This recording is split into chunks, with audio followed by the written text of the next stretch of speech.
presses record, we can get going. Thank you, Naomi.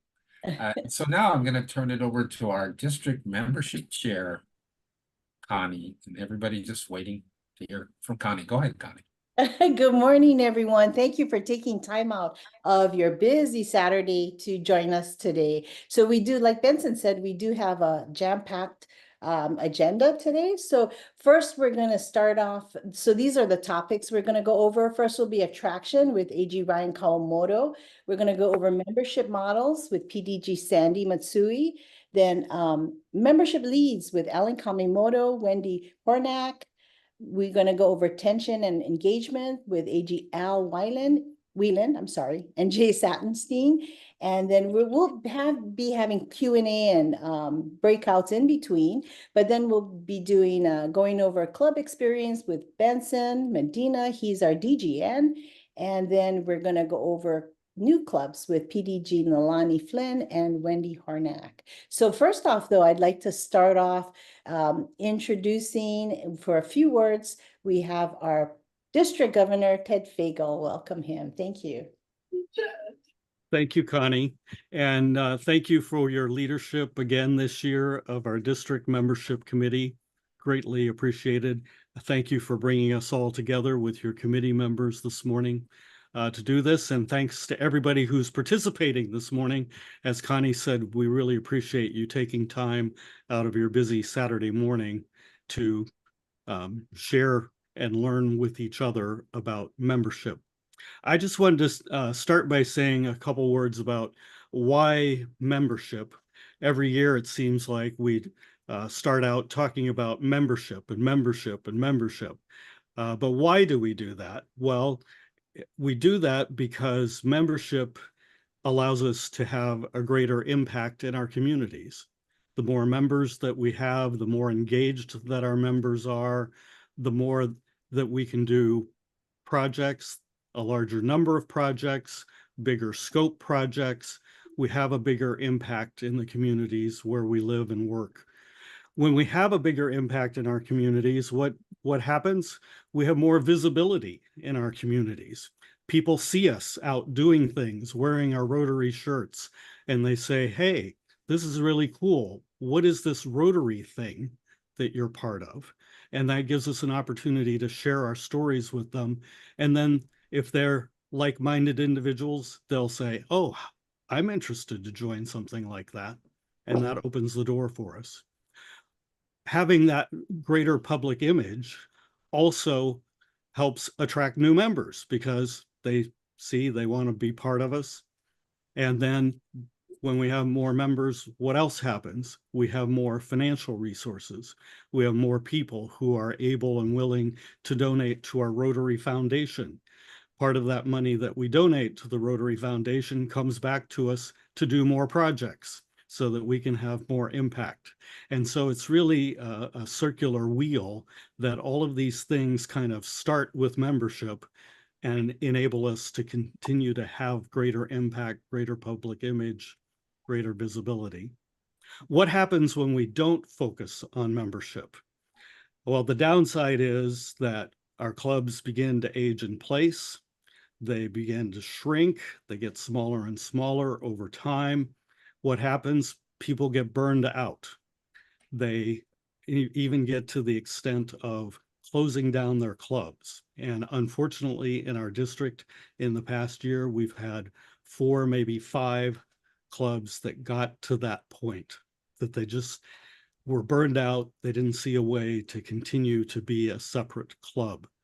So having membership also helps energize us. It gives us new ideas, new blood, new leaders that we can share the wealth, we can share the responsibilities.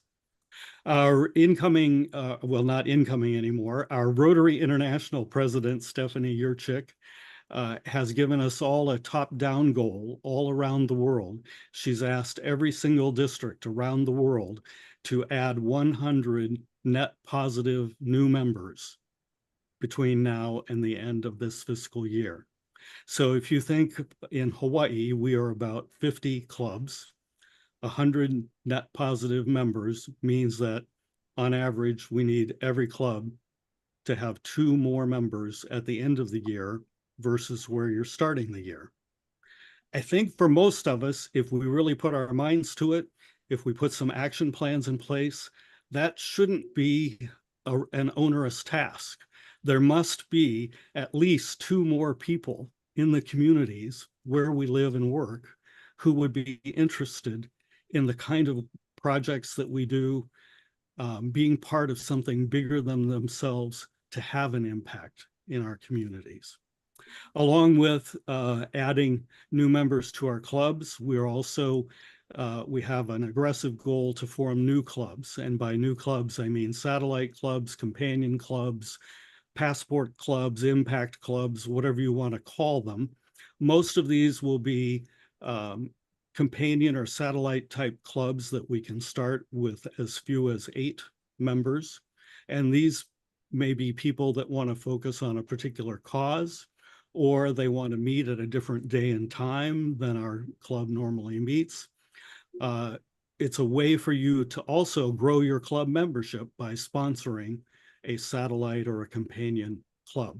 And we'll talk more about that this morning, I'm sure. So that's a couple big goals for all of us, is 2 new members for our clubs and 10 new clubs across our district. So I like to start with the why, but let's talk a little bit about the what. So in the what, Stephanie and her aide, Tom Gump, have also been engaged in some market research around why do people join Rotary and why do people stay in Rotary? And it all boils down to what they've called the club experience. So if people come to our club to work on a project or as a prospective member at a meeting, what is the experience that they have when they come to our club? Do they feel welcome? Do they feel included? Do they feel an energy about the club, that you're passionate about doing things and having an impact in your community, and also having fun while we're doing all of that? Because it's important that we have fun too. And so Stephanie's labeled this being irresistible. And she's challenged all of us in our clubs to be irresistible this year, so that when people interact with us, when they come as a prospective member, we are so irresistible that they are compelled to join us. And that holds true not only for new members and attracting new members, but also for existing members, that we want our clubs to be irresistible to our existing members. In Rotary, we're actually pretty good about attracting members. In Rotary overall, we bring in 150,000 new members every year. That's the good news. The bad news is we lose about 150,000 members each year because people, for some reason, didn't have a good club experience. So we want to make sure that our existing members also feel welcome, they feel included, they feel valued, that they have projects to work on that mean something to them, and that they feel a sense of belonging in our clubs. So we need to be irresistible this year. Membership also is part of our Rotary Action Plan. Most of you have heard me talk about using our Rotary Action Plan in our clubs this year. So of course, Reach is all about attracting new members and attracting the right people to our clubs. Engagement is all about our existing members and making sure they feel a sense of belonging. Adapting is all about forming new clubs, having the flexibility of new club types, new club formats, so that people can do Rotary their way, and their way may not be our traditional way in our particular club. And of course, impact is where we have more members, we can have more impact. Think for a moment, many of us have a business background, or we're active in our businesses. Think of Rotary for a moment as a business, and our members are our customers. How do you attract new customers to your business? Well, one, you have to have the right product. So maybe your existing club is a great product and you're bringing in new members. Maybe you need to make some adjustments to your product if you're having trouble bringing in new members. Or maybe you need to launch a new product like a satellite club if you want to bring in new members. What else can you do to attract new customers to your business? You can improve your marketing. Maybe your customers, your prospective customers don't really understand your value proposition, or maybe you're not reaching your target audience with your messaging. So another way that you can increase your membership is by looking at your marketing. Are you reaching the right people? Are you telling the right Rotary stories? Are you giving the right message? And the third big lever for increasing your customer base is your customer service.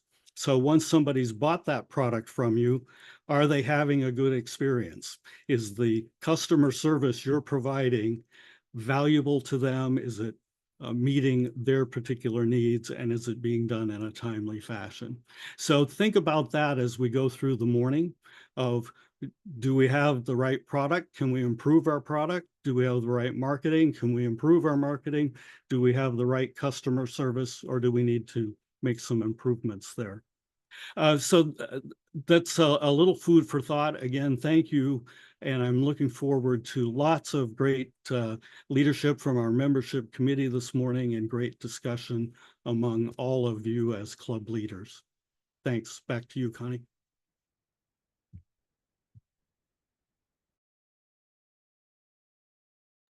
Thank you so much, DG Ted. So let's we can just get started, and our first presenter is AG Ryan Kawamoto. She's going to talk about attraction.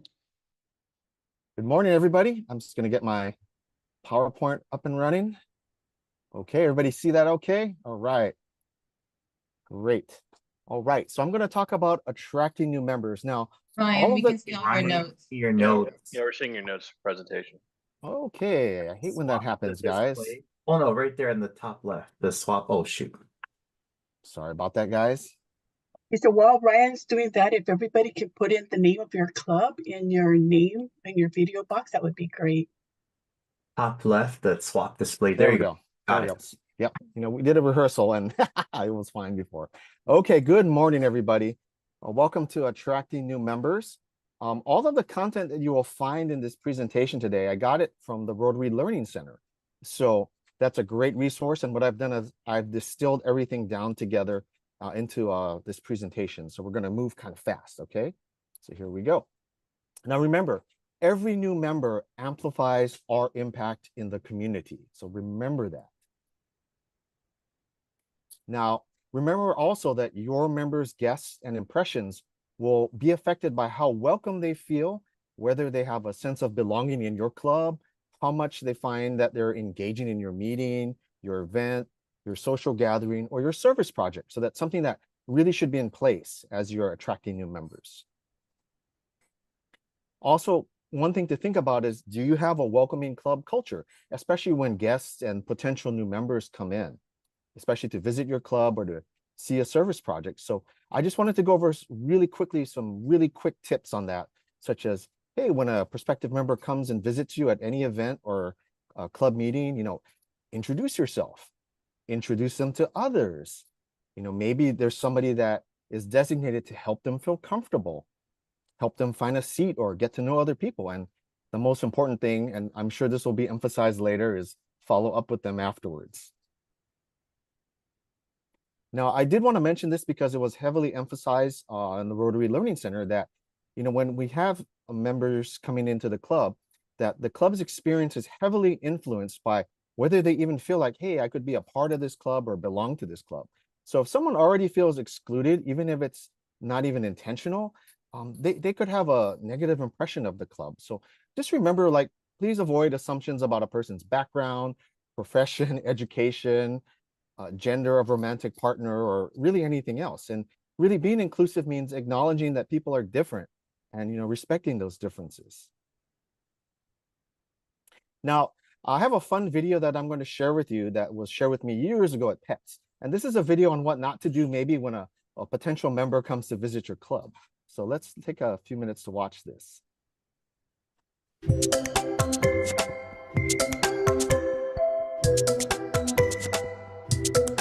Project last Saturday. How did you like that? Oh, I loved it.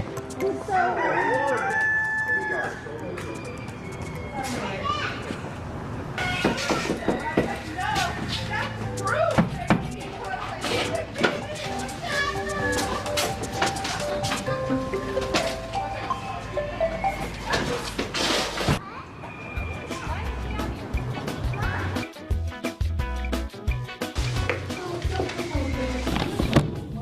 Is there something I can do for you?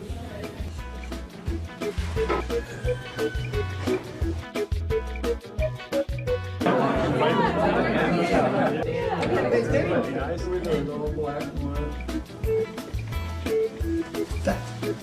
hi. Oh, thank you guys. Thank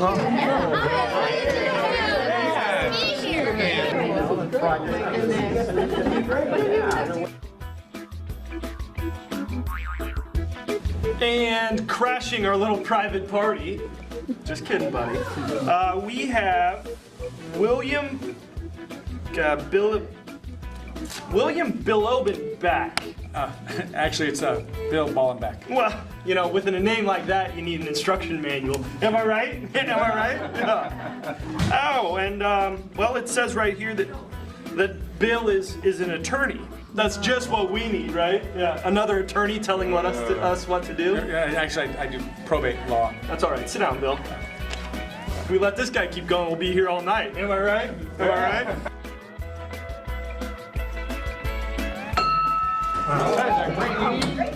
Great. All right.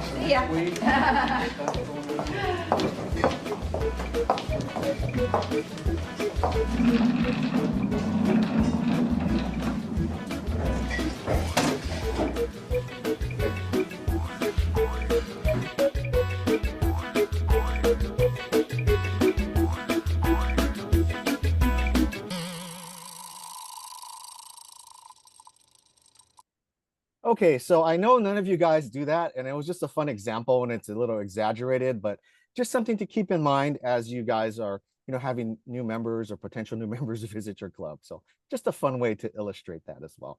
Well, how do you attract new members to your club? Well, definitely number one is, service activities. That's why a lot of people seek out Rotary. So remember that meaningful service projects can help attract members to your club.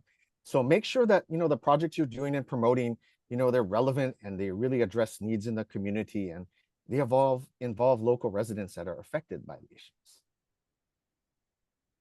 Now, another great one and a great way to attract new members is to plan social events. And this not only helps members connect with each other, but it helps members connect with potential new members. A few weeks ago, our club had like a beach barbecue, and it was just low key for the whole weekend. Members can meet and join each other, and it's a great way to bring in potential members as well, because we really want to make Rotary fun, and it's a great opportunity for people to meet and make relationships with each other. Now, another thing I did want to point out about attraction is your club easy to find? Number one, make sure that the correct times and locations of your meetings are easy to find on your club website and social media. Confirm that they're listed correctly on Rotary's online directory too. I've unfortunately seen a few websites that have like outdated times or Zoom links or things like that. So please check on that. Now, if your club meets inside a business or community center, you might want to put a little signage up, a little banner, so people can find it. And also consider things about like distance from parking or transportation, always very important too. And also, is it easy to get to? Does it have like 4 flights of stairs to get to your meeting venue? Maybe you might want to rethink that as well. Or does it have ramps for people who might need them? All right. And now we're going to talk about promoting your club. Very, very important. So after you've made sure your club is appealing and welcoming, let's look at some ways that you can promote your club to attract new members. Number one, public image. Oh, look at this great image over here on the left. Well, it's very true, because Rotary's public image is what people outside of Rotary think about us when they hear our name. And it's shaped by our actions and our service projects and what we do. A strong public image promotes trust, encourages people to engage with us, and we can help build our public image by sharing stories that show us as people of action, and it inspires people as well. It makes us irresistible. Now, why should I care about my public image? Well, raising awareness really helps attract prospective members and gives our own members a sense of pride and encourages people in the community to donate money to us as well. And it helps us to stand out from other things that are going on. Now, things you can do, 4 major things. And all of this is in the, definitely want you guys to check out the Brand Center for a lot of the resources, but also remember, 1, website, 2, social media, 3, when you can, and if there's something to promote, press releases to local media, and 4, your newsletter or bulletin via Club Runner. Very, very important. 4 main things. Remember this.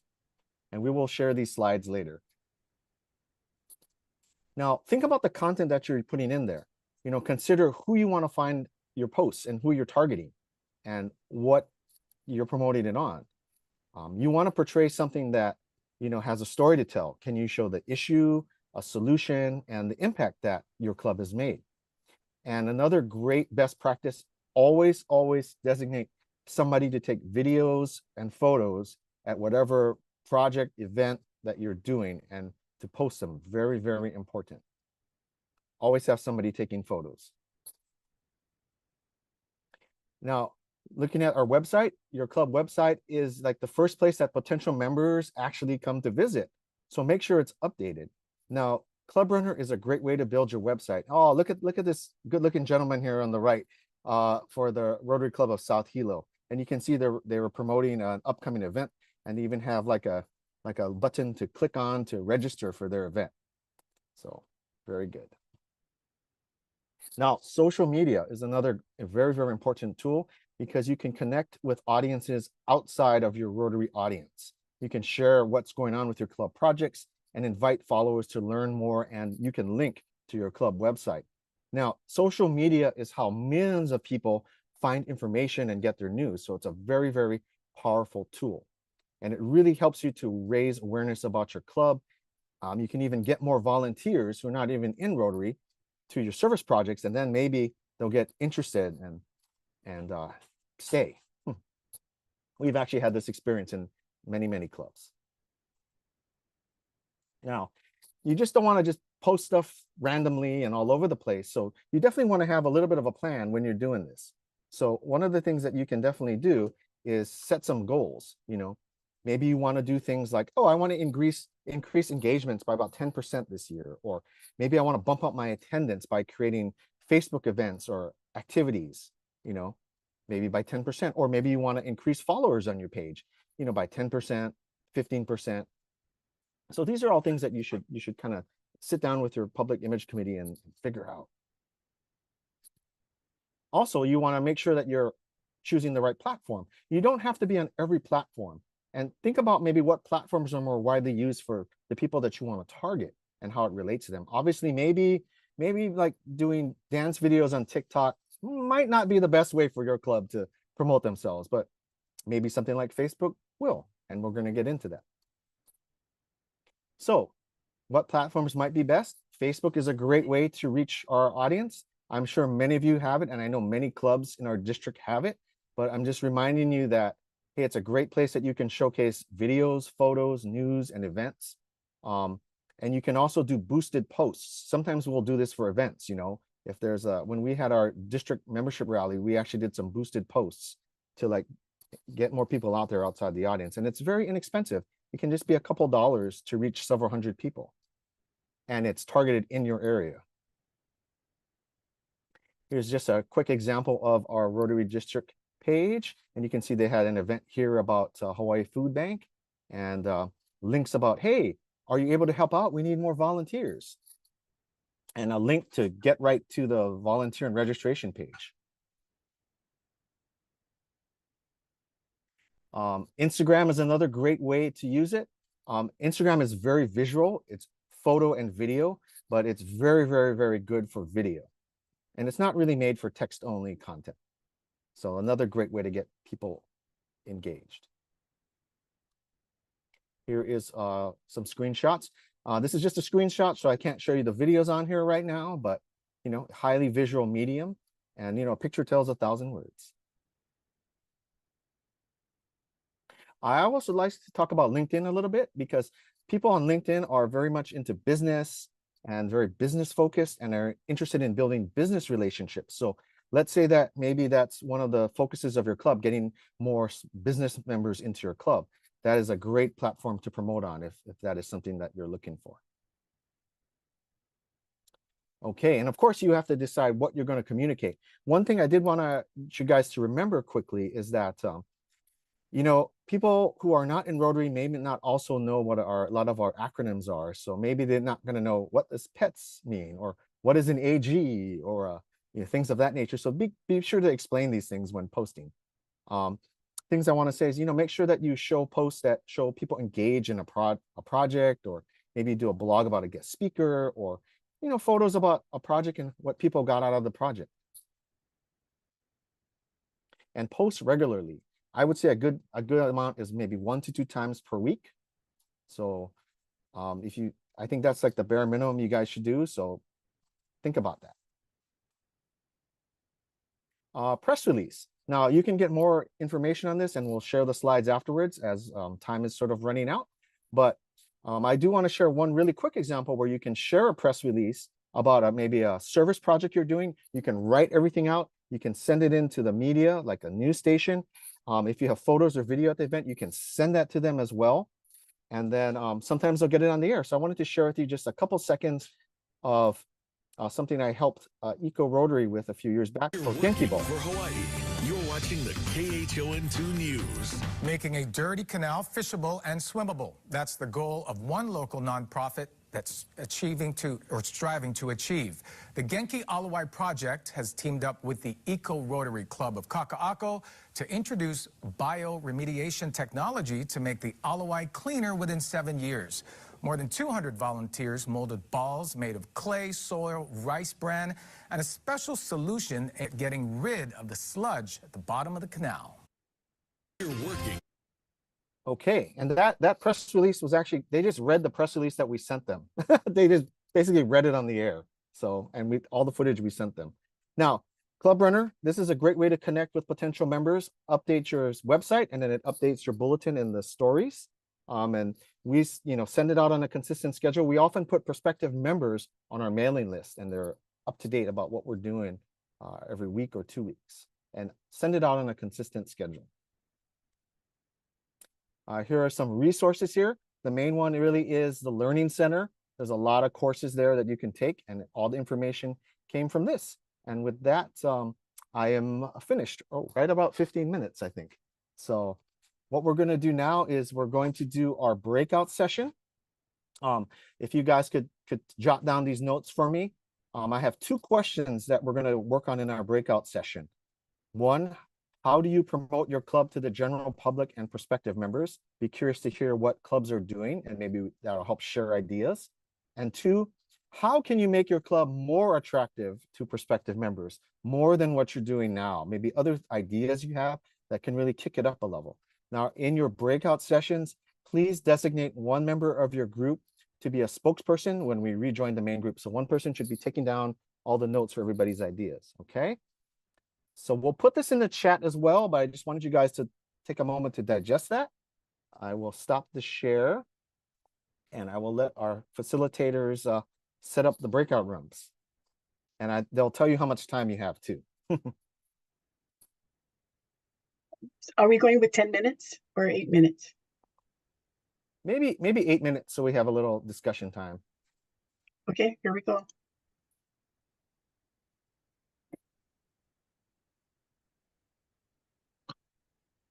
I'll put this in the chat right now too, once everybody goes up.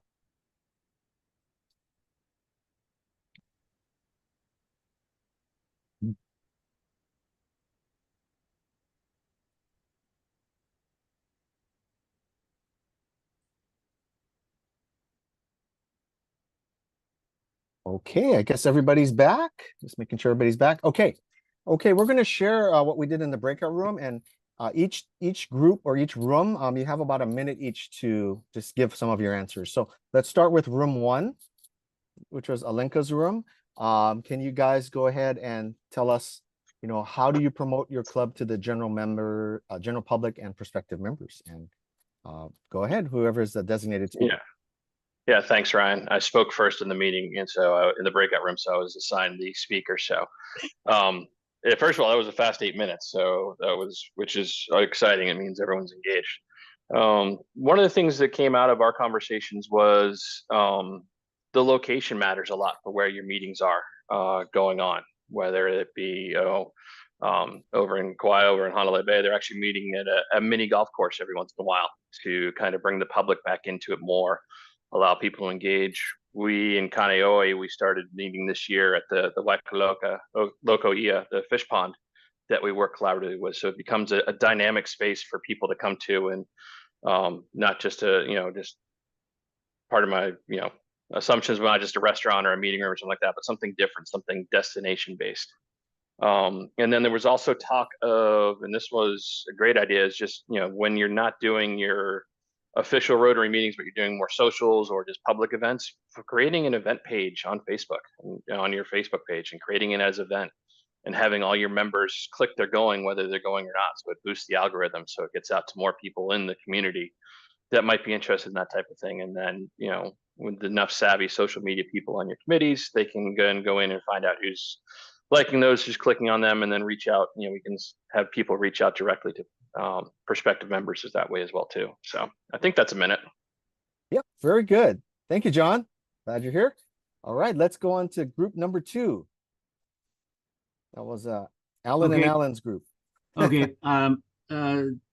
We had a good discussion. A lot of you had different ideas. Some of it, when you have projects, make sure you take pictures, put up a banner, wear your shirts. Some people did PSA at advertising.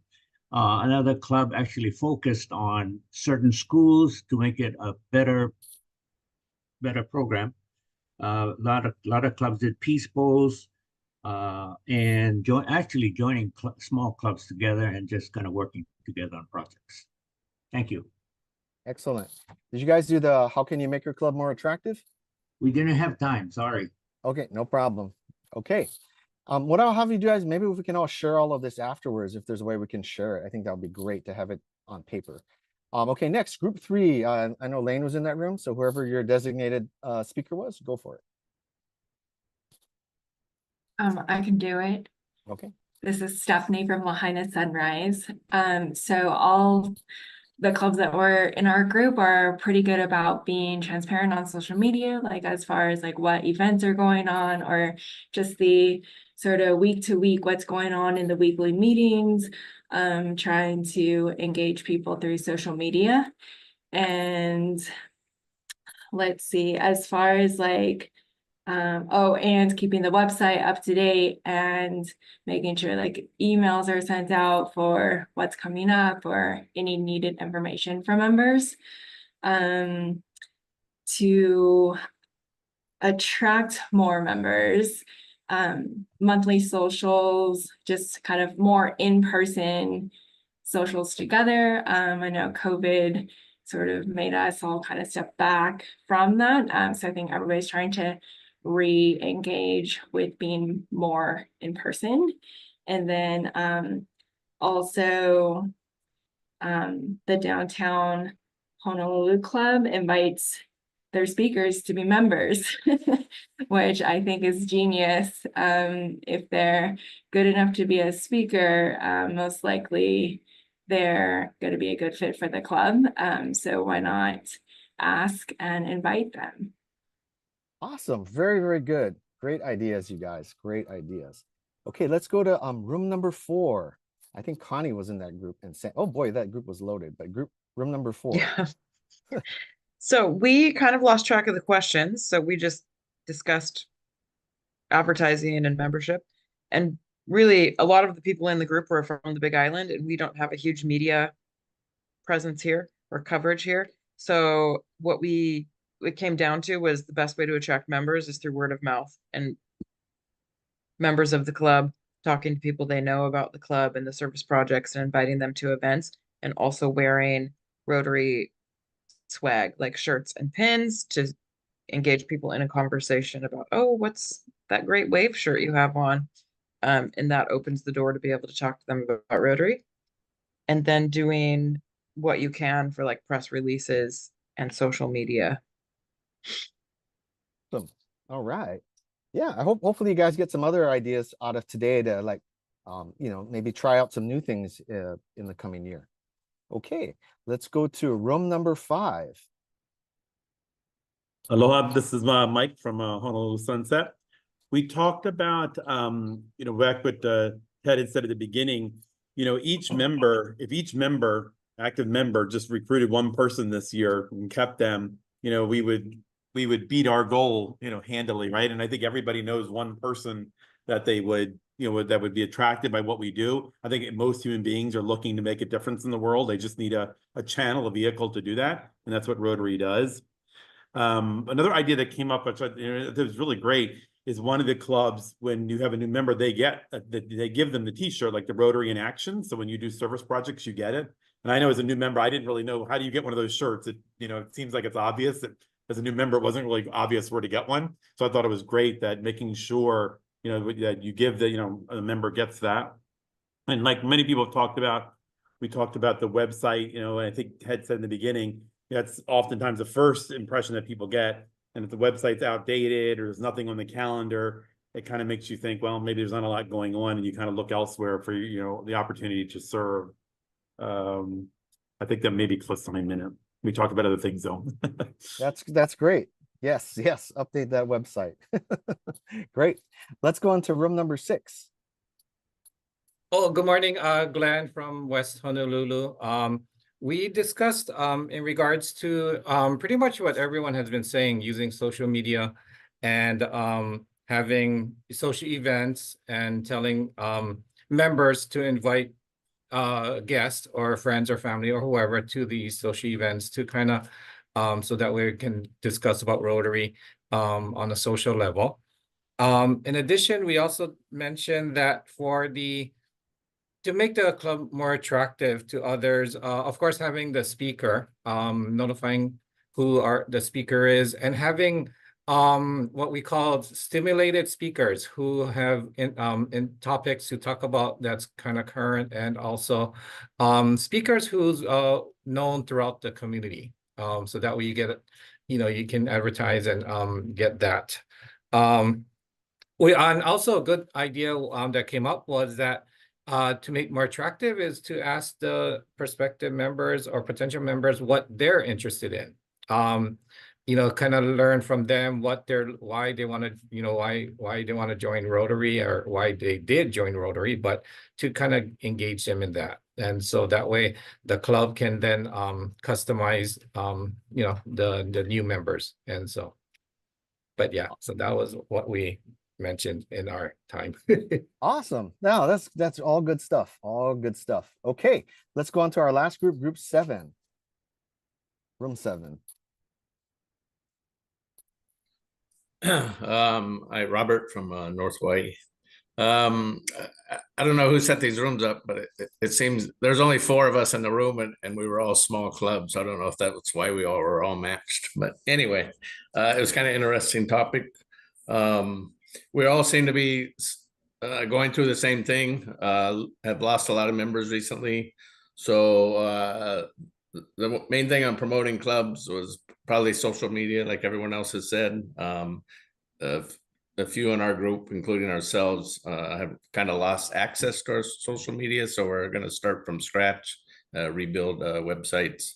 I mean, we still have Club Runner, but our club personally is kind of got a Rotarian, somebody new internationally that has helped us with our web page. So that's been beneficial with us on Club Runner. I guess having various meeting opportunities, Zoom and in person, can kind of attract new people. And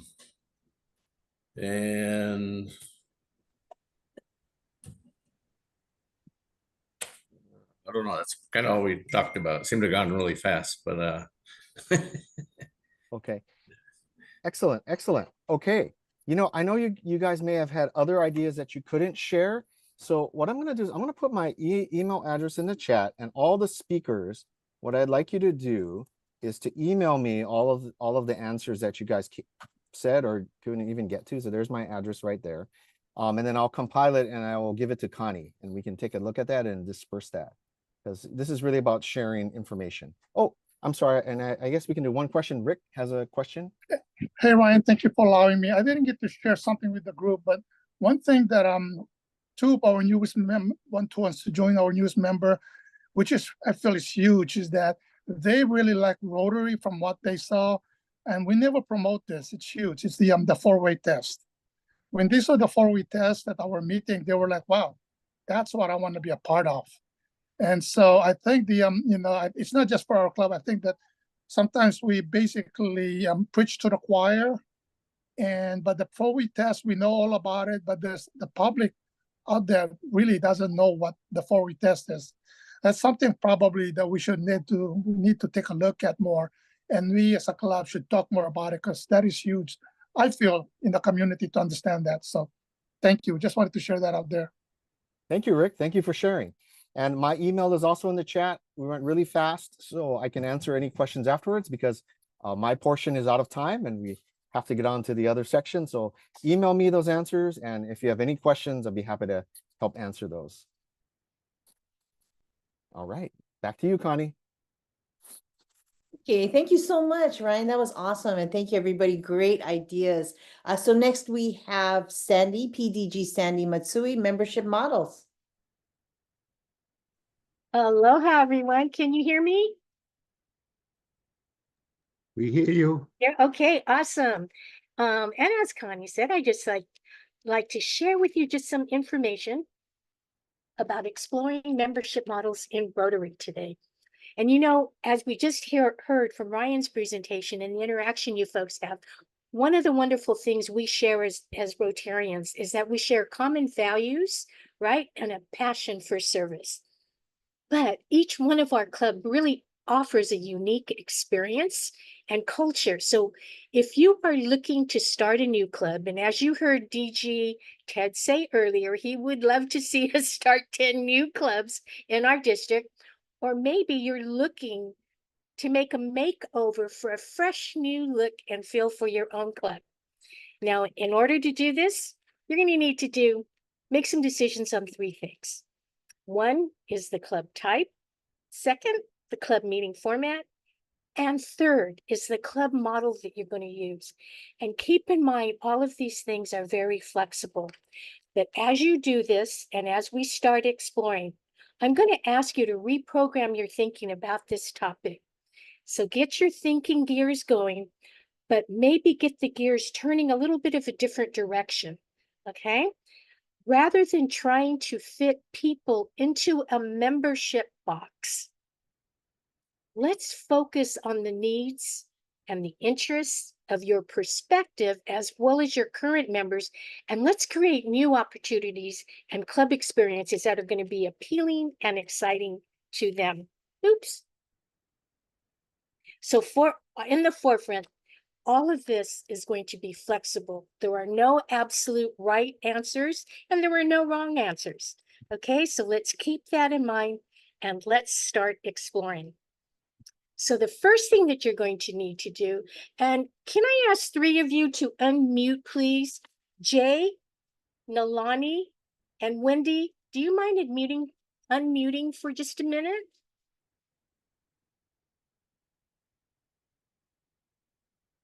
Okay, so as we go through club types, there are three.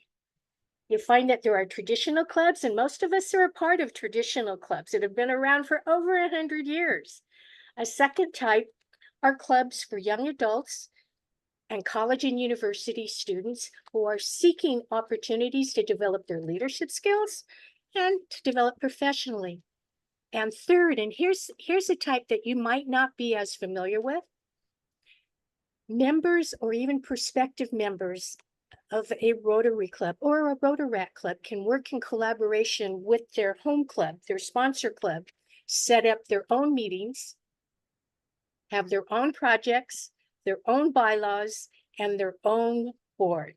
Okay, so it's just a little bit different and a spin-off from their home club. So these are the three types. So when looking at this, there are also three club meeting formats. You are all familiar with this. This isn't rocket science. We can meet in person at a designated location, like maybe like the Rotary Club of Kaneohe. Now we're meeting at the fish pond. Second type, you can meet online, as many of you are doing, like our e-clubs do. And third, we have that hybrid version where a club can hold meetings both in person and others online.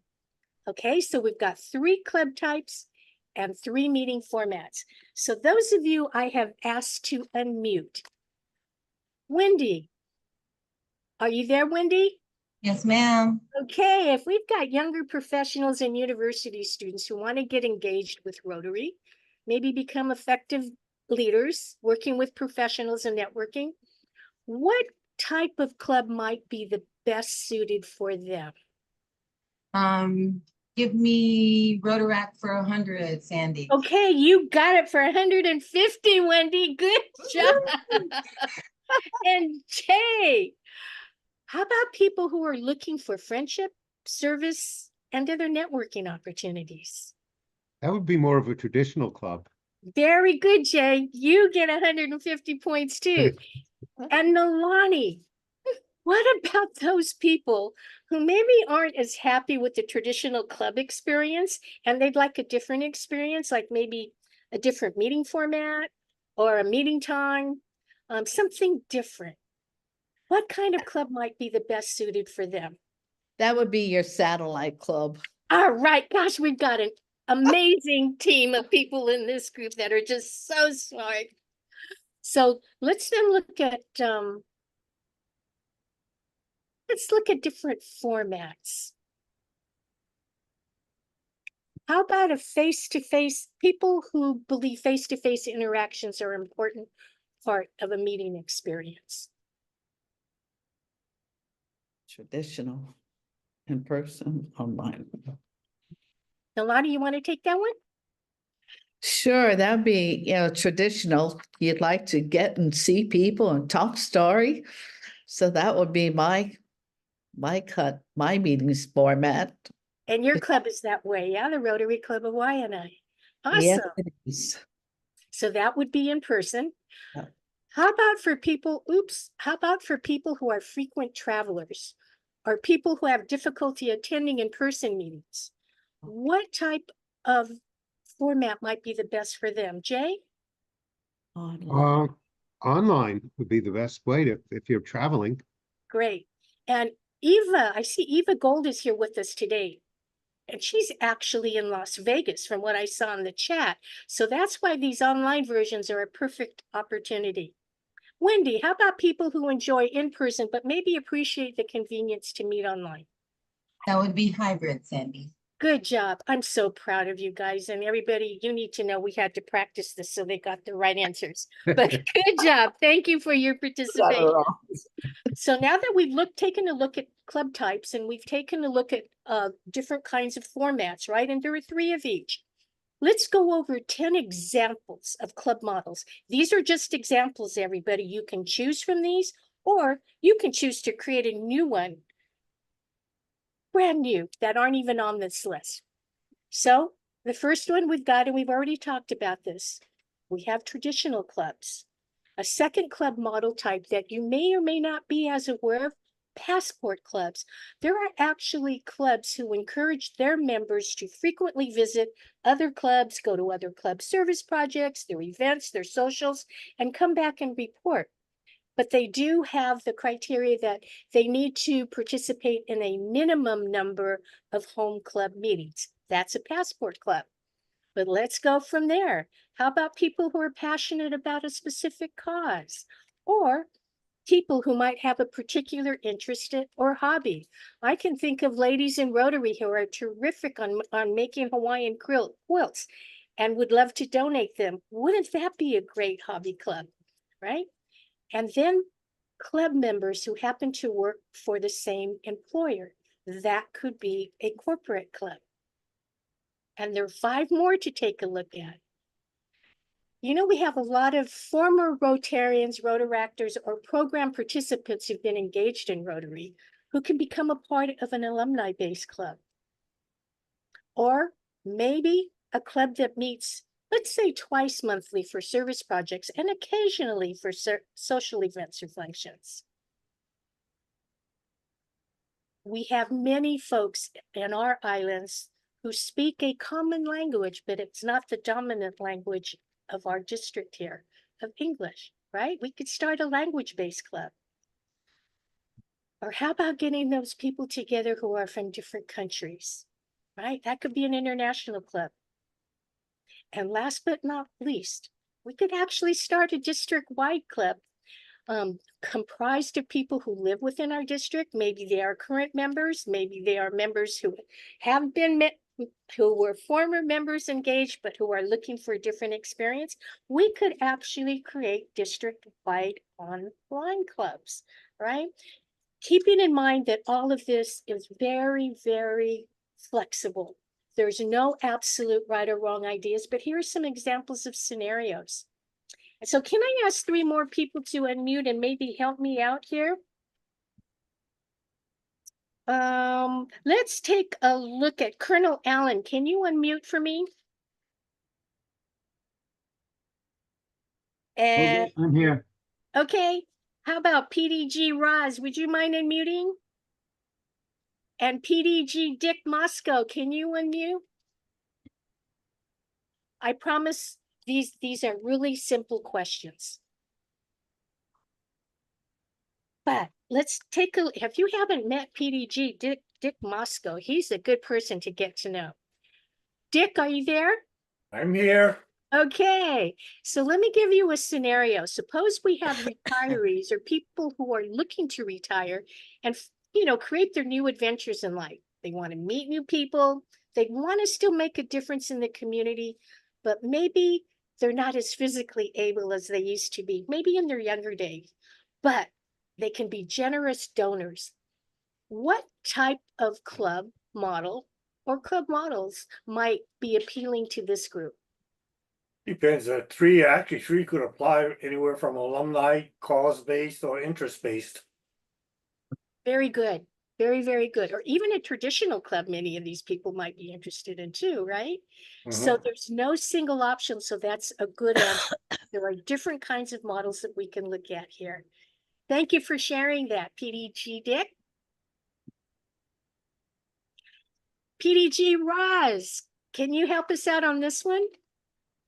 Suppose we have a group of victims of domestic violence and they've benefited from some of our Rotary projects and they want to help others. It's just that most of them are single parents. They're raising 3 to 4 children who are under the age of 10, but they would like to specifically help and support other victims of domestic violence as they have been helped. Do you have any thoughts or ideas of club model that might work for this group or models? They could very well be a cause-based club. Very good. And their cause would be? Excuse me. I'm sorry, what was your question? No, and their cause would be? Supporting each other and people with domestic violence issues. Awesome. Thank you, PDG Roz. Good answer.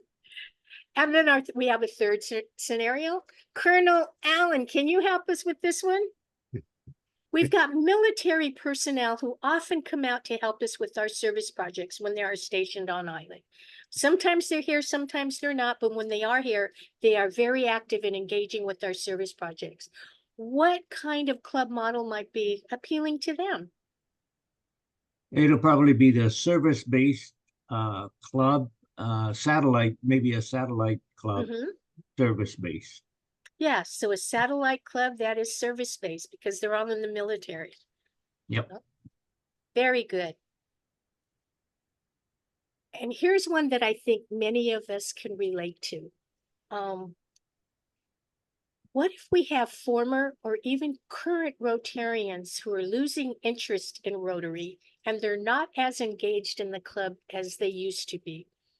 What options might you consider with any of these club models? I don't think I designated a person to answer this. Is there anyone who might be experiencing this or who might want to take a stab at this one? Oh, yikes. I can't see our gallery here.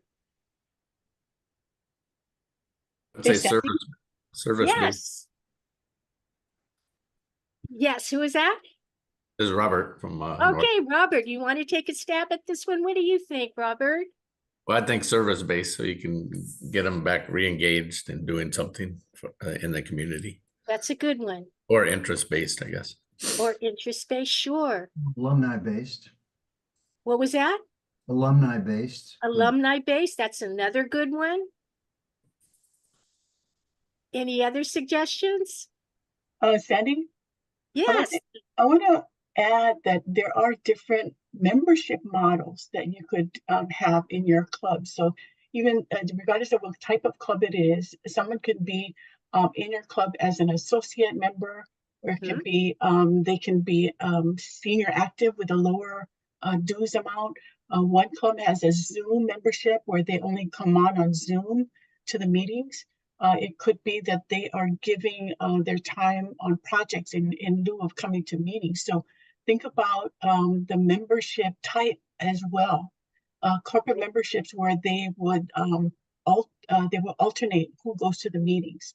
But also thinking about things to offer them like fellowships, action groups, and this is where they can get what they're interested in and stay with your club. That's excellent. And Naomi brings up a really good point.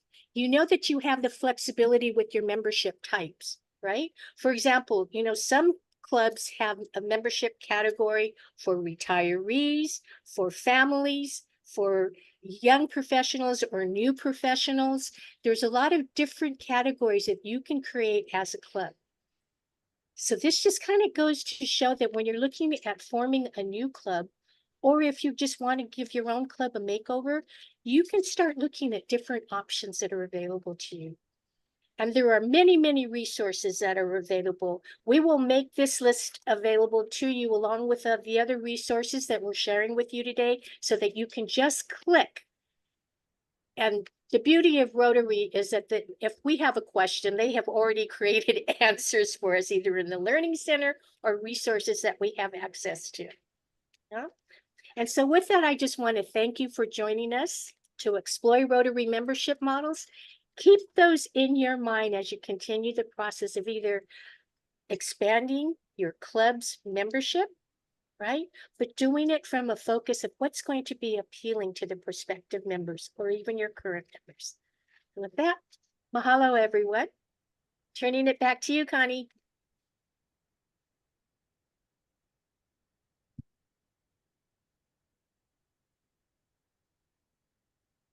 Connie, are you there? Connie's getting ready for Hi, Brewfest. everyone. Sorry, we have our Brewfest coming up. This is our big money maker for the year. So I've been kind of running around in the background. But sorry about that. Next, we have membership leads, Alan and Wendy. Okay, I'm I'm gonna here. pull up the Wendy, slide go set. ahead. Yep. Give me 1 second. I'll pull that up for you, Alan. Okay.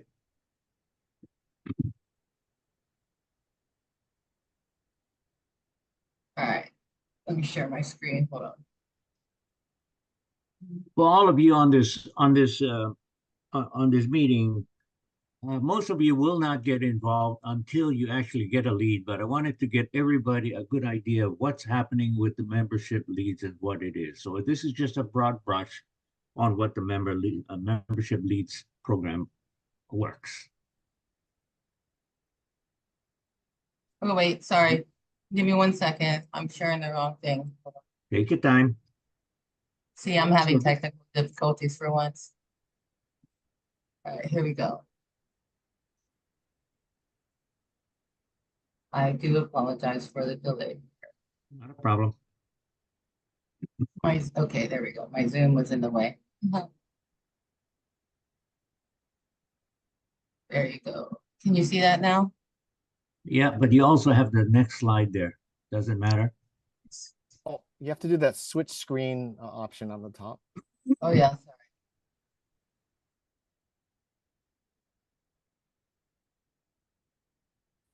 Oh my God. Okay, I'll tell you what, let me just start. Sorry, go ahead. Now that we know how to find members, welcome them, make it easy to come to meetings, et cetera, I want to just explain to you what membership leads are all about. This is basically people interested. We get leads from the people interested in Rotary. They sign up to get more information. And the site asks for information such as time, phone number, email, preference for geographic area that they would like to have meetings, so we can narrow down their preference for a club.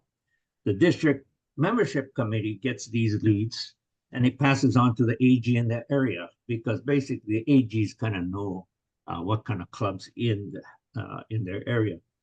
But if they don't indicate a geographic preference, we will look at the preferences and try to find a suitable club for them, small, large, and that kind of ideas. What maybe they're interested in online meetings, so we can call the group with that. The AG contacts the lead and finds a good club for them to visit and passes the lead over to the club membership chair or president. Just remember that until we add them to assign them to a club, the club cannot actually work on these membership leads. So that's just something to remember. But from that point on, the club will let them know about Rotary in general and their club in particular until they make a decision as to whether they would like to join Rotary. So where do I find the membership leads? You sign into My Rotary. This is where the membership leads come into play. The club president, secretary, and membership chairs have access to the lead site. And that's where a lot of people get confused. They can't get in because they're not able to. They're not a president, secretary, or membership chair. So if you have problems with that, just let me know and we can work that out. So you sign into My Rotary, and under the My Rotary menu, you select Club Resources. And I don't know if the next page will show that. There you go. You click on Club Resources, and this is what it'll look like. Down at the bottom, it's Manage Membership Leads. There you go. And so you get to that section, you click on that, and then what you do is you get to a club profile. Wow, what is this? Okay, well, it's hard to see. But anyway, you get to see a profile of the candidate that's interested. And then this is how you track them. You provide the information on your progress with the candidate by choosing certain choices under the candidate flow process type. There we go. And so there's a couple options. You can click on club. You can enter information with the code club reviewed in inquiry. If you reviewed their information, are planning to talk to them and what they're interested in, and any other comments on your progress, you note it as a club reviewed inquiry. Or you can actually enter the information under the category club contacted candidate. So you post when you actually made the contact with the candidate. And then the next one is candidate attended a club meeting. So you add that on, put the date and the project that was that they actually participated in. And then club proposed candidate. So if both the candidate and the club realize that this person is going to be a good member of the club, an application is given, and then you note that they are pending membership with that. And then finally, club admitted candidate. When the candidate got admitted, you add the date that they got admitted, so everybody knows that they're on board and they're going to be approved.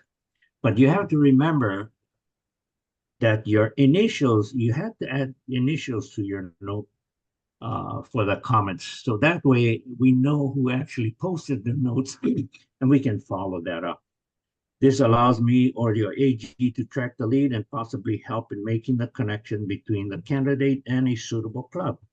If the candidate is not suitable, we can always switch gears and reassign the club candidate to another club instead of losing them to the Lions Club or any other service organization. So that's really important. We went them in getting the candidate. Okay. Sorry about that. I got censored there. Yeah, sorry. Yeah. But anyway, The key thing is to this program is to enable you to track the leads and keep notes for yourself to maintain the momentum in getting the candidate acquainted with Rotary as soon as possible and helping them to become a member. It's important to make contact and follow up with these leads as soon as possible. So just a final note is that it's just a tracking tool. It doesn't change from any of your practices now, but we would like you to add notes to this so we can keep track of how it's going. And if you have any kind of problems, just let me know. Somewhere they'll post my phone number and my email address so we can work this thing out.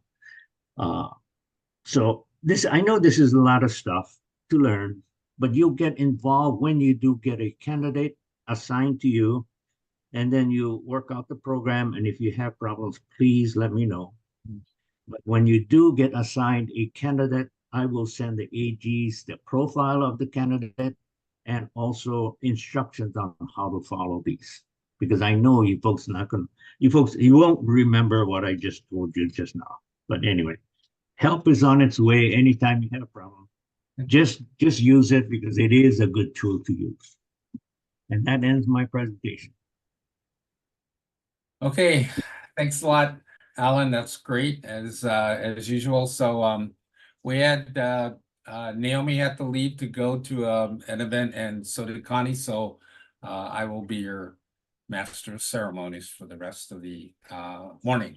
Now we're a little bit behind schedule, so I'm gonna shift now and go to Al and Jay, who are gonna talk about retention and engagement.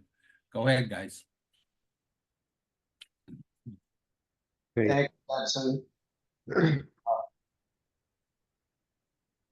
I don't think, there we go.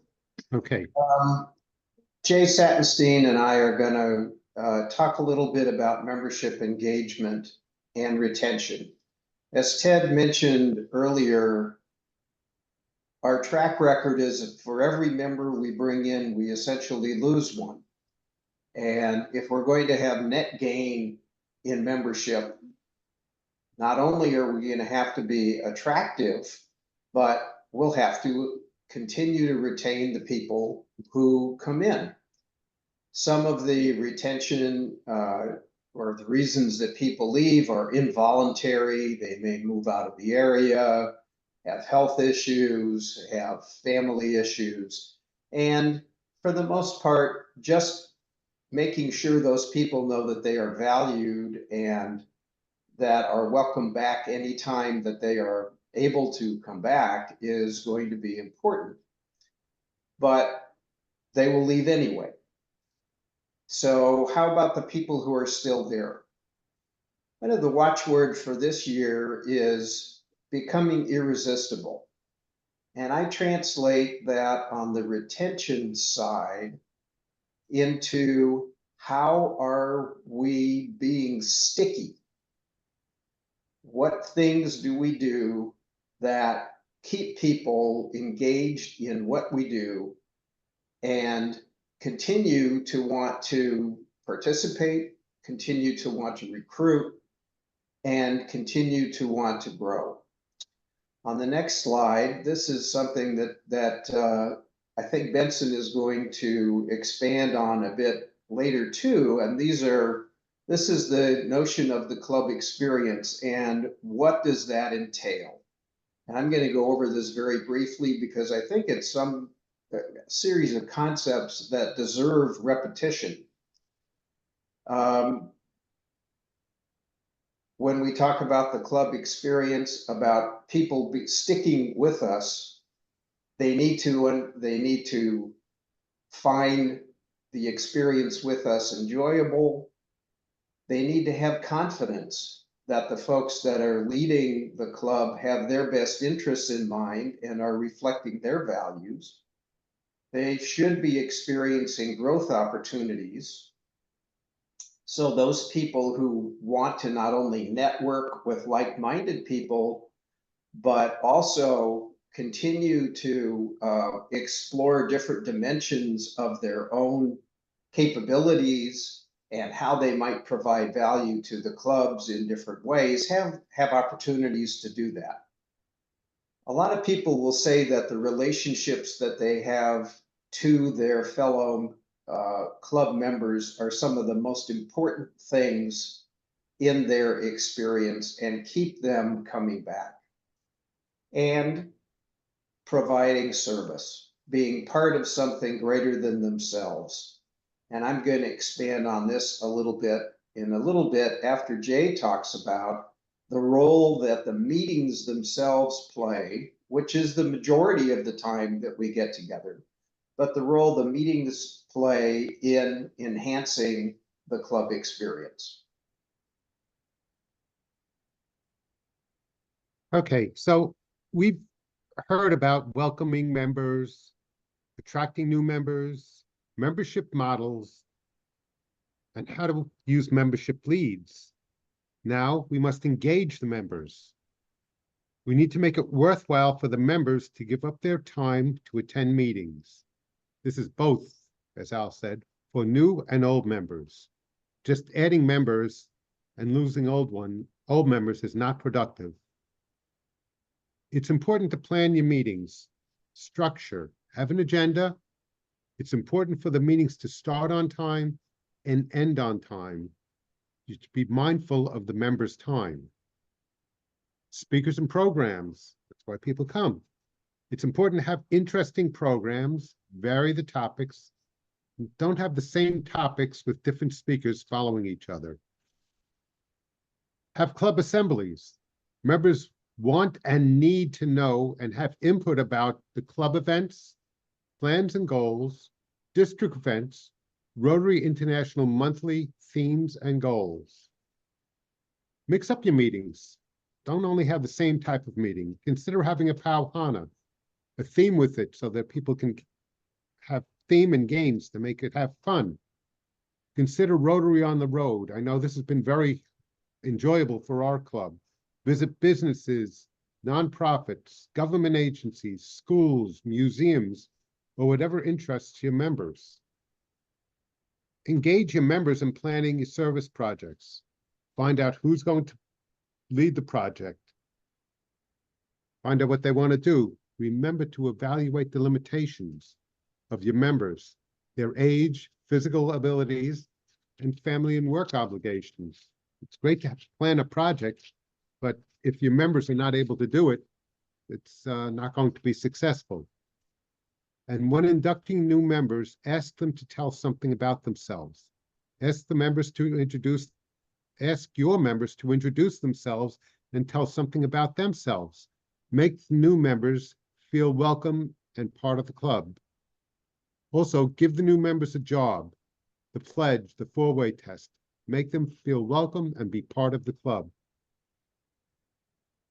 When someone reaches a Paul Harris or Paul Harris Plus with their donations, make a big deal about it. Talk about how the donations are used. Celebrate members' birthdays, Rotary anniversaries, and personal accomplishments. And don't forget to leave time before or after meetings to socialize.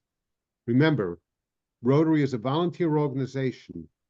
Make sure what you do is fulfilling the wants of your members. And most of all, make it fun. Al? Thank you, Jay. We had a question in the chat. Is there a sample agenda or resources for running a club assembly? And I view club assemblies as the business meeting of the club. This is where you can do your planning collectively, you can set goals, you can have a visioning exercise that allows you to say, what are your priorities for this year? And then move to creating action plans for the achieving those goals. In addition, in a business meeting, you often will have officer reports, committee reports, so that everybody knows what everybody else is doing and has an opportunity to share what's working well and what's not working well. There may be a sample agenda, but the club assembly can actually change depending on the time of year early in the year, you may want to have club assemblies that are focused on goals and creating action plans. Later in the year, you may want to have club assemblies that are focused on how are we doing and the various areas. So it's basically, how do you want the club to understand the business of what they're trying to accomplish that year? And again, Benson may want to address this again a little bit later in his section. So if we talk about becoming irresistible,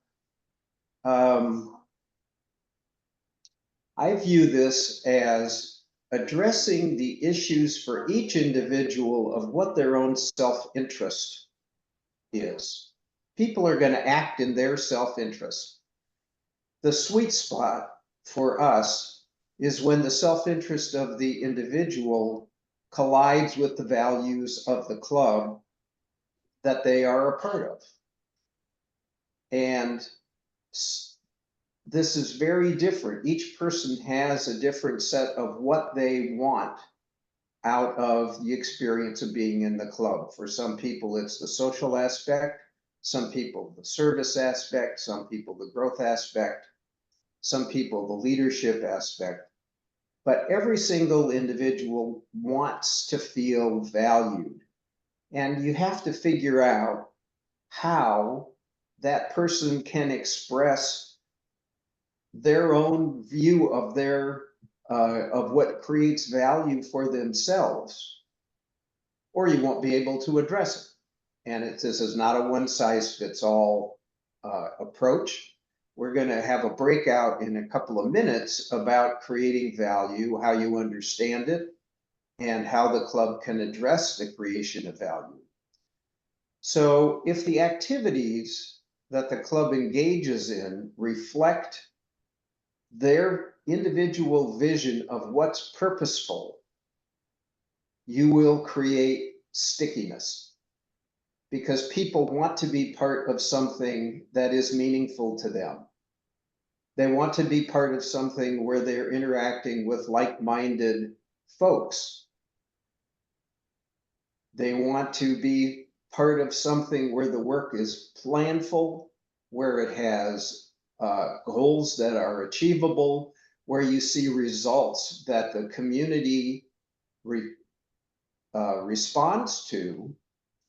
And not only is that irresistible for us individually, it also creates an environment where people want to join us. And we have a number of examples on Maui this last year of our people being out in the community, being very, very visible, doing things that clearly benefit individuals who need help. And by virtue of being visible, and we're out with our shirts, occasionally with our banners, people know that it's Rotary that's making a difference. And we are attracting new members. We're attracting people who are going to want to do the same thing. And Benson is just telling me that we won't have a breakout. Okay, that's fine. We had set aside some minutes, and if we don't have the time, that's fine. The other piece, and we've alluded to this before, is if we're recruiting for Rotary, at least in my view, we should be recruiting for Rotary in the larger sense, not only for our particular club at this particular time, because people will view the sense of fit a little bit differently. And with all the different membership models that we have, we should be able to fit a lot of people into some various models that may not be our own club's model at that time. So in summary, the match of a good fit with a purpose that reflects the self-interest of the individual creates engagement, creates stickiness, creates irresistibility. And so since we're not going to go to the breakouts, we'll then skip the next slides on what those questions were, which were about creating value and making members feel valued. So I'll turn it back to Benson.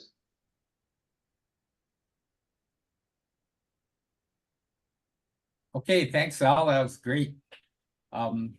So yeah, we're a little behind schedule, so we're gonna skip the breakout and the Q&A, and then hopefully we'll have some time at the end to ask some questions.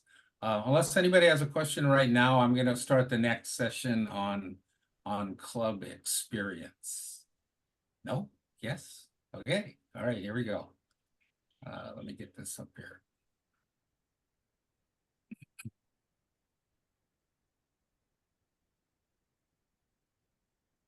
Okay, everybody see that okay? Good? Okay, club experience. All right, so here's my feeling after 5 years of being the district trainer. What I see is that we actually do a pretty good job of getting people into our district to join as members. Where we're challenged and every other Rotary club in the world is challenged is to keep people in the clubs.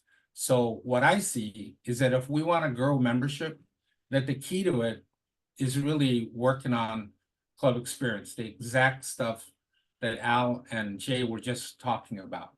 I know in my club, Rotary Club of South Hilo, we spent this entire year just working on club experience. We didn't actually go out to try to recruit any members, and I'm not saying you don't need to do that, but we worked really hard on trying to really shore up our club experience. We're going to talk about that. And so at the end of the year, we ended up losing 2 members, but we gained 6. So we're going to continue on with that. And, every club is going to have a chance to decide how they want to do it. Okay, so recent Rotary research confirms that the single most important factor in member satisfaction is club experience. And club experience is everything. We're going to kind of go over those 5 different areas that Al pointed out in his presentation. But once people get this sort of sense of belonging in Rotary, not only do they stay forever. So like in our club, we just did a quick little survey, right?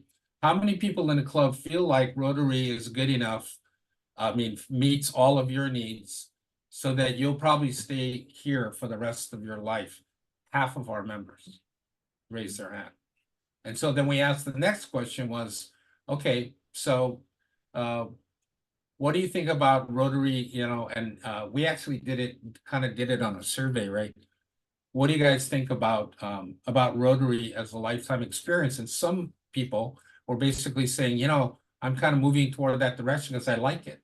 I like the people, the meetings are good. We do meaningful service projects, all that. So what is club experience? Okay. This is a little flyer they put out there, and as Al pointed out in his presentation, it's about meeting enjoyment, about having confidence in your leadership, about personal growth, connections, relationships, and meaningful service. So all of those seem like they're kind of common sense. But in Rotary, it's deeper than that. So let's talk about meeting enjoyment.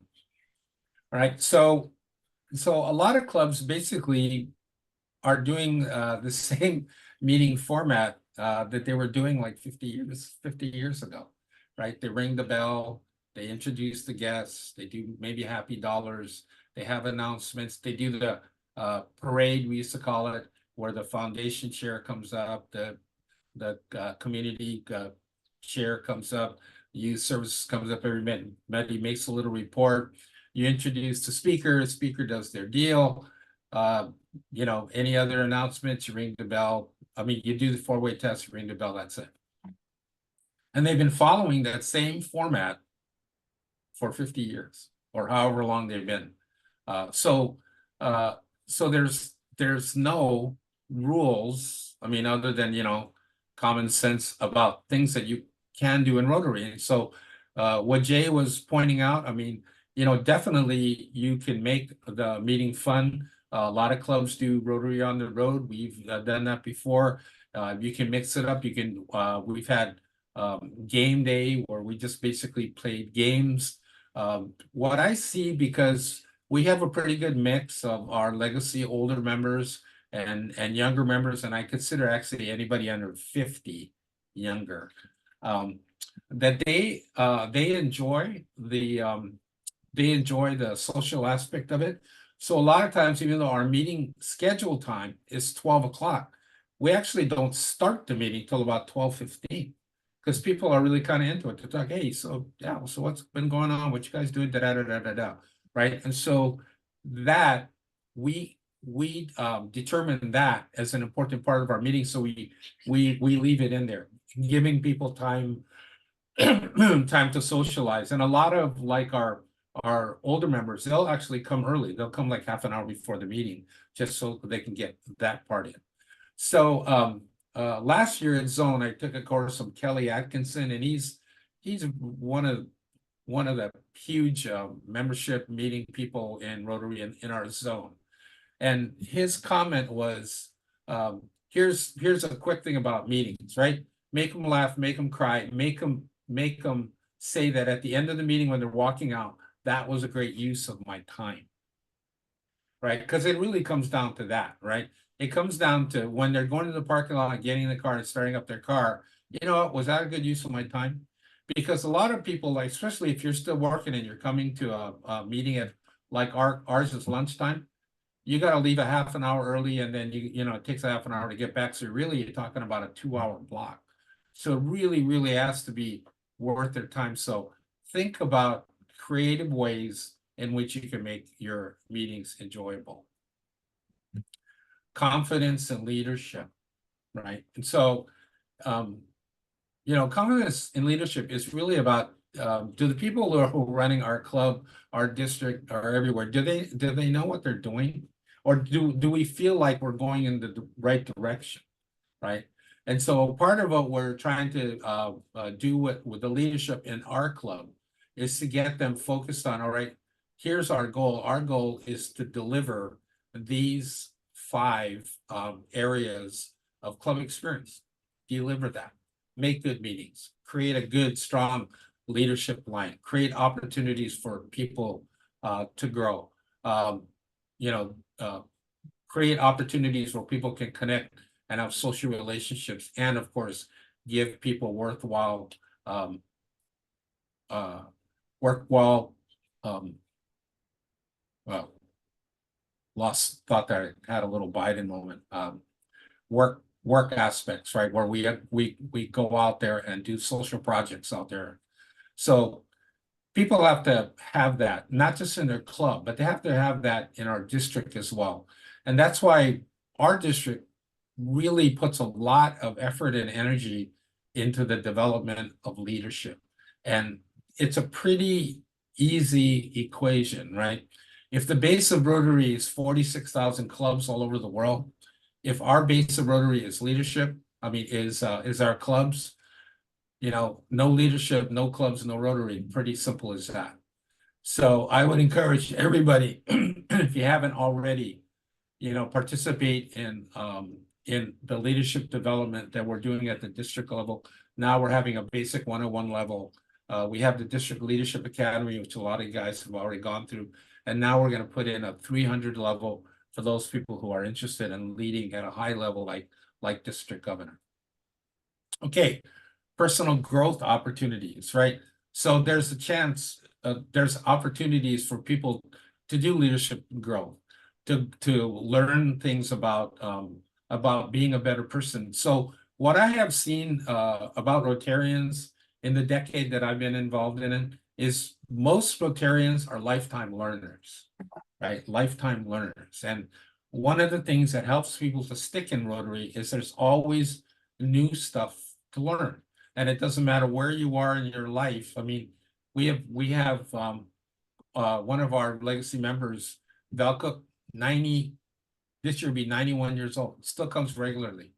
And he comes regularly because he always feels like there's something to learn, right? Opportunities for personal growth, important one. Okay, connections and relationships. So when I got into Rotary just a short decade ago, I got in because I believed that it was a service organization, and it is a service organization. We did a lot of really meaningful service stuff that really helped cement this whole idea of I'm at a point in my life where I'm beyond it just being about me. and predominantly people in Rotary, the reason they come to Rotary is that they are at that point in their life where I'm past it just being about me. So they want to create those relationships. They want to learn from other people. They want to have that continual learning and growth in there.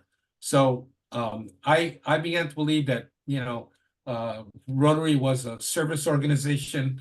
Then as I got into the district training, I saw the importance of leadership, and I evolved into thinking, well, Rotary is really a leadership organization because everybody in Rotary has the ability to lead. They just need to have some training and they need to have opportunity, right? But now my latest evolution is that Rotary is really a relationship organization. And that the thing that keeps Rotary together everywhere in the entire planet is we have these strong relationships, not just with each other, but also within people in our community, people we work with, people in our neighborhoods. So the connection in those relationships, that is what keeps people stuck or sticking into Rotary. Okay, and the last thing is meaningful service. And I think people come here because they want to serve. And as long as we can do meaningful service out there, that people will want to have that aspect in their life. Because I think everybody reaches a certain point in their life where, okay, it's time for me to give back. And, so as they're looking around, if they're retired or they're a young person that wants to pursue that, they're looking around for avenues where they can do that. And Rotary is there, and we give them a perfect opportunity to do that. Okay, so here's the thing about membership and club experience, right? So if your club is kind of like our club, we're kind of 80-20, right? 80% of the people that have been brought in to our club have been brought in by 20% of the members. Because, although we would love to have everybody bring in 2 people, I mean, that's sort of our ideal, right? Unfortunately, the way that people are, and maybe part of this is cultural, is that can you imagine going to every person in your club and saying, okay, Al, how many people are you going to bring in to Rotary this year? So some people are comfortable with that, some aren't. But I know in our club, 80% of the members are brought in by 20% of the people that are there. Okay, so how's that different from club experience? The thing about club experience is that everybody in the club can work on that. Everybody can participate in good meetings, right? Everybody can participate in meaningful service projects. Everybody, can help develop personal growth and relationships, and everybody can step up and be in the leadership line.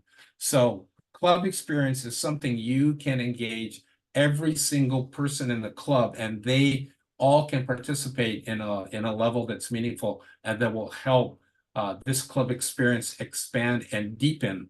Because for me, I feel like that's the key to making our membership grow. So, if we have 200 new members at the beginning or at the end, and then we lose 200 members, but what if we only lost 100, right? We can make that gain.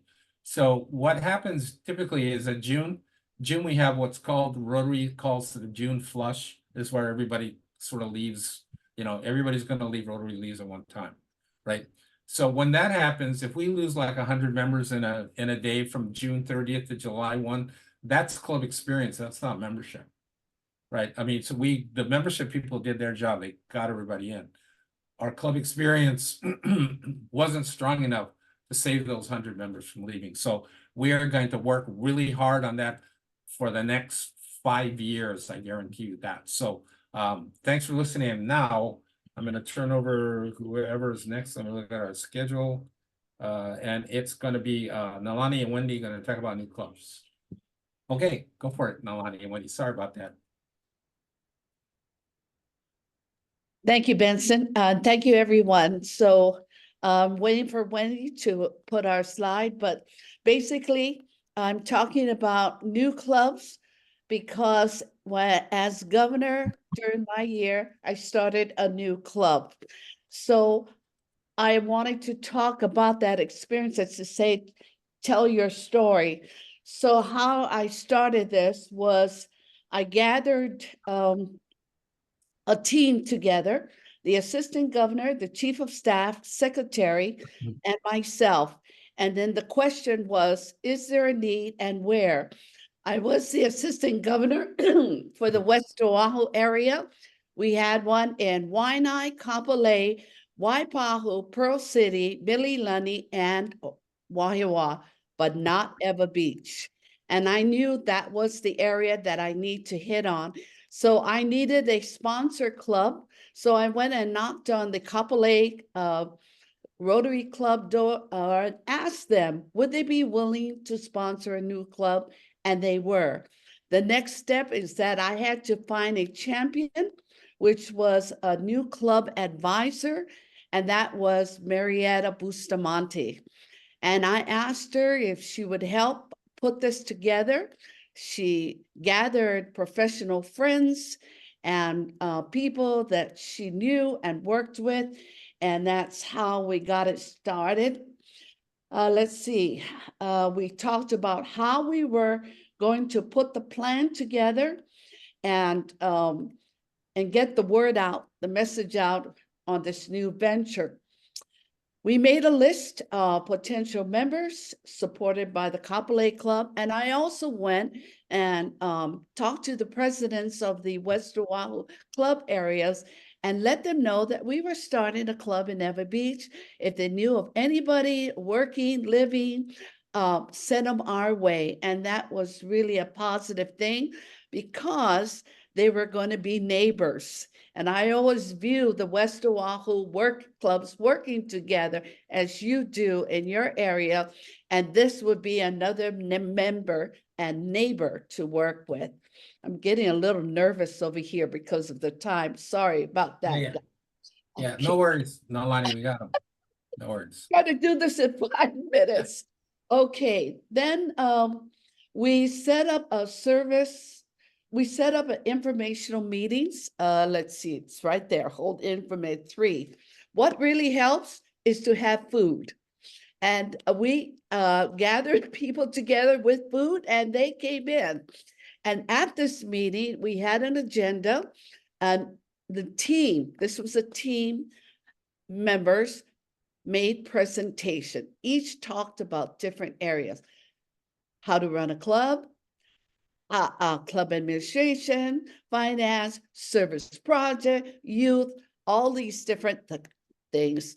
We prepared a 3-ring binder with information about Rotary, the history, what we do, who, what, when, where, why, so that they could take it home.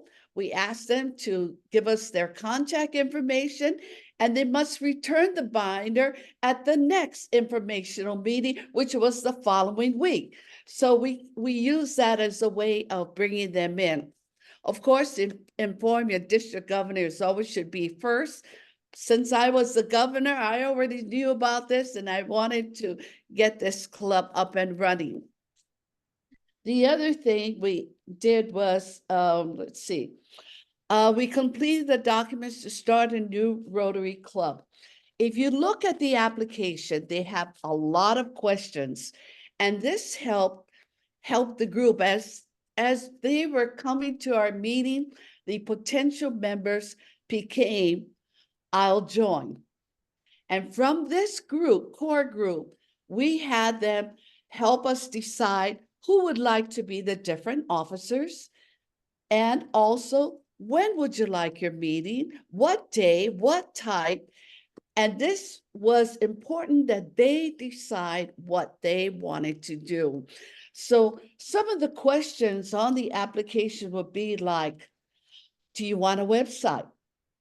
What's your club mailing address going to be?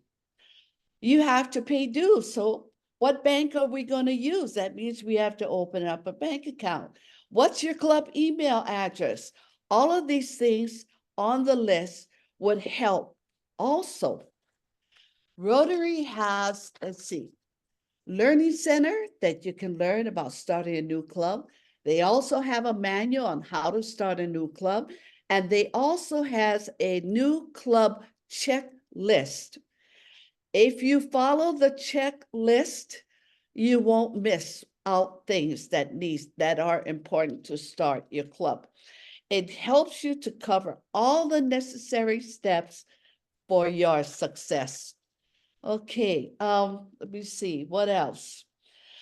You don't have to do everything immediately, such as website, social media, Instagram. But for today, you have a lot of techie people and they can help you. At that time, that wasn't important as much as finding the person, willing members to run the club. It takes 20 members to accomplish it by the support of your sponsor club. Friends of new members, and the usual question, I just need one more person to make our 20th in the club. And that person was Cindy Smith, who became president. She said to me, Nalani, I'm just helping Cecilia and Marietta, but I don't want to do anything. And you all know that Cindy is the past and very involved. And club experience is what did that. And the engagement and retention and seeing the projects of what was possible to do in the community. And so your governor will be very happy signing the application for submission and inducting your club officers and members. Celebrate with family, friends, clubs in the district officers, and potential members. Ted wants 10 new clubs. As of today, Ever Beach Club is still thriving, and now Wendy will cover starting a satellite club. Thank you, Nalani. I'm going to send a couple of documents in the chat as well, which is a guide to starting satellites and a FAQ. So basically, why would you want to start a satellite club? Like Sandy talked about earlier, there's a lot of different areas of focus and direction that you can do in Rotary. So if you have a group of people that are maybe cause-based or focus-based or any of those types of things, instead of trying to start a whole brand new club with 20 people to learn Rotary and to learn, you know, all the different positions for leadership, sometimes if you can get 8 people together, have a good supporting home club that will be that part of Rotary for you and teach you and mentor you and guide you so that you can then turn into your own club at 20 members, if that's what your club desires to do. But the benefits of that is just having 2 clubs basically working as one. So what types of satellite clubs are there? I know that in Hilo, they are working on one that's focused with military and veterans. So that one just started, and I think it has 8 members. In Kihei Wailea, they have a satellite club that started that's focusing on Rotary Means Business. So the vocational aspect of Rotary and having more of business networking and socials involved. An ideal on that is if you have a morning club or an afternoon club, and let's say you're having a hard time getting people to come to those meetings because of the time of day, then you could maybe start a satellite club that's a Pauhana or a weekend club or something where they only meet once or twice a month, and then they can come to the home club meetings and just give them different options. And then they'll have a focus area and probably bring different projects in that area to your club that your club can then do together.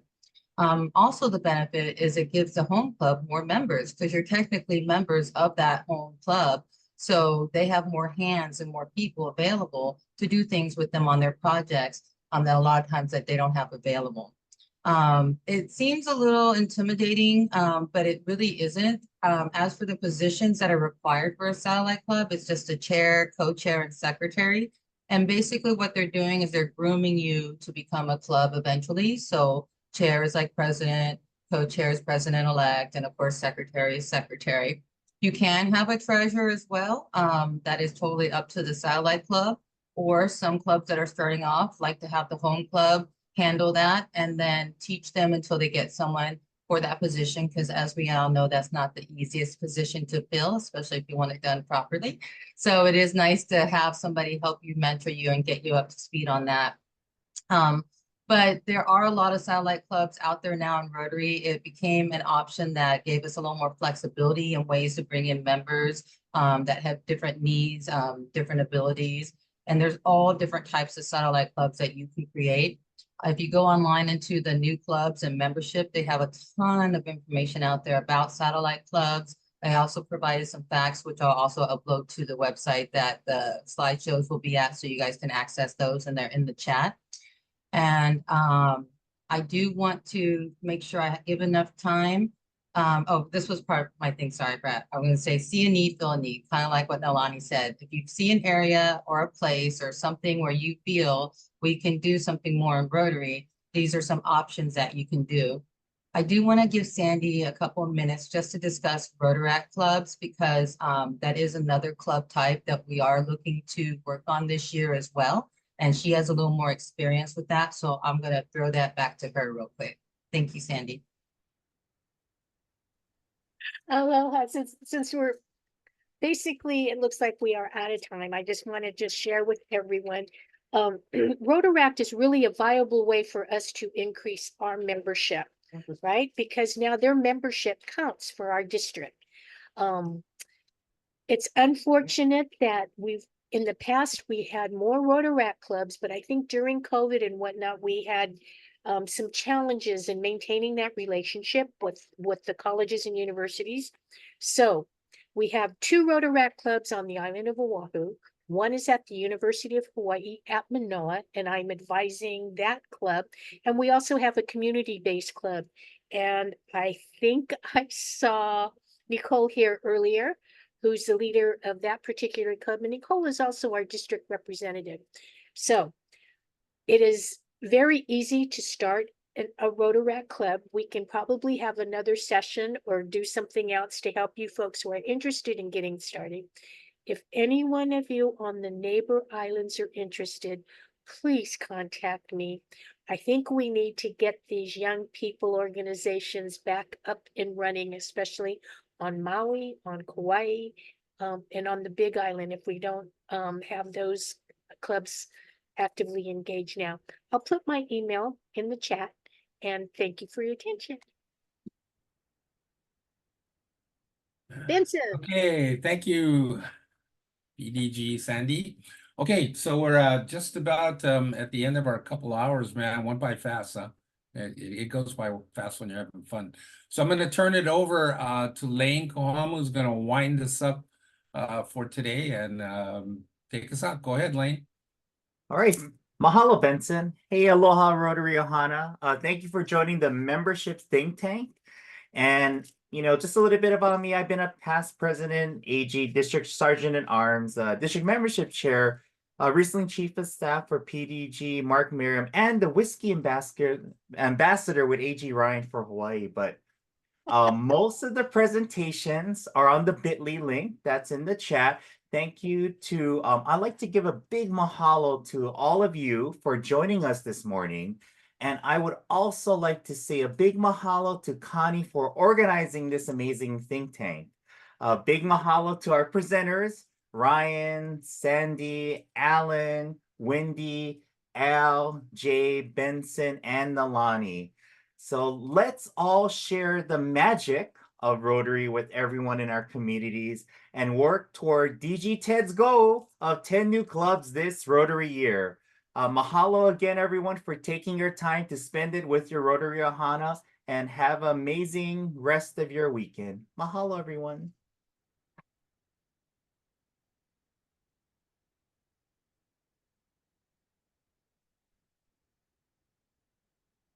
Oh, Benson, you're muted. Yeah, sorry about, wow, that was really impactful what I just said. Anyway, hey, we got another minute or so left. Any last words anybody wants to say here? We got about 2 minutes left. Nope, we're good. Benson, this is Alan. Hey, Alan. Hey, aloha. One of the things, I have a lot of other comments, but I don't want to test the inclusion of Rotary, so I won't mention those. But the thing that I would like to mention is that I tried artificial intelligence on finding out what Rotary is. And I think all of you should try that. I tried it on Chat GPT, which is very interactive. Try the verbal, the interaction one. And it's unbiased, unpolitical, unreligious comments. Actually, it's 1,000 bits of information or more about Rotary. So you're getting a good view of what the outside looks at when they look at Rotary. Thank you. Okay. Thanks a lot, Alan. Okay, everybody, have a great weekend. We'll see you next week. We're got more meetings coming up next week. So take care, everybody. Thank you very much. Thank you.